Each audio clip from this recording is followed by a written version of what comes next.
The book of Joshua begins with falling walls, parted rivers, and sweeping military campaigns across Canaan. But right in the middle of this momentum, the action grinds to a halt. The battlefield gives way to a scribe's desk.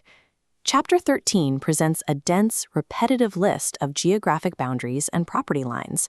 For most readers, it reads like an ancient tax ledger, an administrative block to skip over to get back to the narrative. But the text slows down here for a specific reason. Verse 1 introduces a severe complication. Joshua is almost 100 years old. His life is ending before the campaign is finished. God addresses Joshua directly to state that despite all their initial victories, a vast amount of the land remains entirely unconquered. The Israelites were promised a secure home.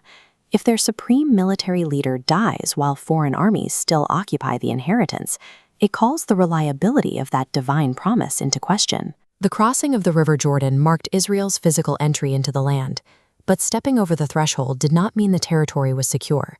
Joshua chapter 13 introduces a theological framework scholars call the already, not yet. It describes a reality where a gift is granted, but the realization of that gift is delayed. Legally, according to the text, God has permanently ceded the entire region to the tribes of Israel. Practically, however, the Israelites must march into hostile terrain and physically displace the current inhabitants to secure it. By ordering Joshua to divide the map up and assign specific regions to specific tribes before those regions are safe, God forces the Israelites into the process. They aren't handed a finished kingdom, they are drafted into securing it themselves. The lists in this chapter map out a sustained tension. They show exactly where each tribe must go to fight for what they already legally own. This map shows the detailed tribal allotments across the region. We can trace exactly how the land was divided among the 12 tribes of Israel. The boundary lines target specific regions, known in the ancient Near East as centers of chaos and rival worship. Take the northern territory of Bashan, for example. The text specifically notes this as the domain of Og, a king associated with the remnant of the Rephaim, a towering, legendary warrior clan. Assigning this territory to Manasseh was a directive to reclaim ground dedicated to rival gods. Clearing out Bashan meant dismantling the regional worship of Baal and re-establishing a sacred, ordered space. Looming over these northern limits is Mount Hermon. In ancient cosmology, this peak served as a boundary marker separating Israel from hostile spiritual forces.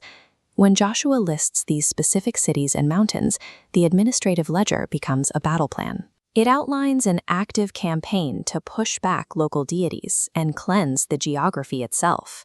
But within this detailed ledger, there is a severe breach. This document shows the actual text documenting the division. Verse 13 records a specific failure. The Israelites did not drive out the people of Geshur and Manasseh.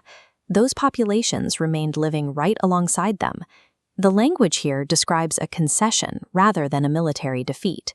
They grew tired of the campaign and chose to tolerate their neighbors instead of finishing the difficult work. That decision to settle for partial obedience allows foreign customs, alliances, and rival worship to stay rooted within their borders.